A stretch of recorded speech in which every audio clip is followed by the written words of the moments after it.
তো দেখো আমাদের সাথে কারা দেখা করতে আসলো। এক দাদারা দেখা করতে আসলো, আর এই দাদা হলো লালবাজারের এএসআই।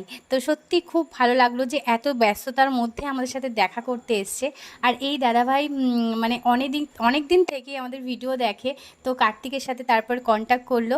কন্ট্যাক্ট করে তারপরে কথা হচ্ছিল কার্তিকের সাথে যে একদিন আসবো, কিন্তু সময় করে উঠতে পারছিল না, বুঝতেই পারছো অনেকটাই ব্যস্ত সে। আর এই দেখো দাদার মেয়ে এটা।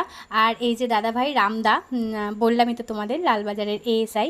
আর এদিকে হলো বৌদি, আর ওদিকে হলো মামা মানে বৌদির ভাই। তো অর্ককে তো কোল থেকে নামাচ্ছিল না, একবার দাদা, একবার বৌদি, একবার মামা, এরাই কোলে নিয়ে বেড়াচ্ছিল, একবারও শুতে দেয়নি। তো দাদাদের অনেক করে বললাম থাকতে, কিন্তু দাদাদের বুঝতেই পারছো অনেকটাই ব্যস্ত। তো কালকে ডিউটি জয়েন করতে হবে আবার, সেই কারণে বিকেলে আসলো আর সন্ধে সন্ধে করেই বেরিয়ে চলে গেল। তো এই দেখো মামার কোলেও রয়েছে, আর এদিকে ও তো জিনিয়াকে কোল থেকেই নামাচ্ছিল না, জিনিয়াকে কোলেই বসিয়ে রেখেছিল। সত্যি খুব ভালো লাগলো। মানে বুঝতেই পারছি না যে তাদের সাথে আমাদের পরিচয় নেই, এমন দেখে মনে হচ্ছে যে আমাদের কত দিনের আলাপ। সত্যি খুব ভালো লাগলো। টাটা। ভিডিওটা ভালো লাগলে লাইক কমেন্ট শেয়ার অবশ্যই করো। Tata, love you.